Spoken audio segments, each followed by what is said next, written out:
Good afternoon, everyone. My name is Bailey Hippler, and today I'm going to be discussing the contraction and relaxation of a muscle. I don't mean like this, I mean like this in the scientific way. First off, we're going to begin the process with the axon terminal coming into the synaptic cleft of the muscle, with the little neurotransmitters and the vesicles going onto the receptor sites. This is going to come down to the action potential and come down to our little friends down here and start releasing calcium. Once that calcium gets released into the cytosol, that's where the magic happens.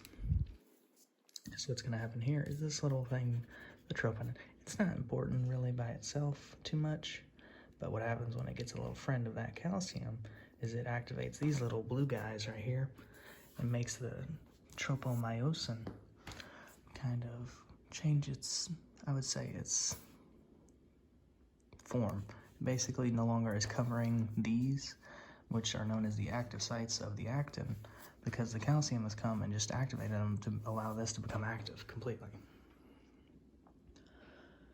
And so what happens is basically now our little myosin friend is now being powered by ATP, and once that ATP activates the myosin, he starts doing his little thing called the power stroke. And this is basically what allows a muscle contraction. And this keeps going on until eventually it detaches from all the action, and then eventually the muscle has to go back to being normal. It has to relax. You can't just have a constant contraction going on. And so while this is going on, the original ACH that was causing the action potential and everything else was being degraded. And eventually, once it's degraded, the muscle has to go back to its normal form. Otherwise, it's just complete, like, it does not stop contracting, which is not good, essentially.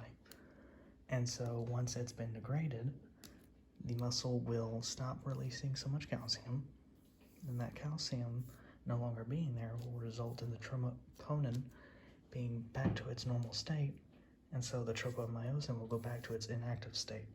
This will make it to where the actin is no longer able to connect with the myosin because there's no more active sites for that myosin, nor is there action potential to allow the contraction in the first place. And this results in the relaxation of your muscle. So it's not just always stretched out like that, it's just kind of normal.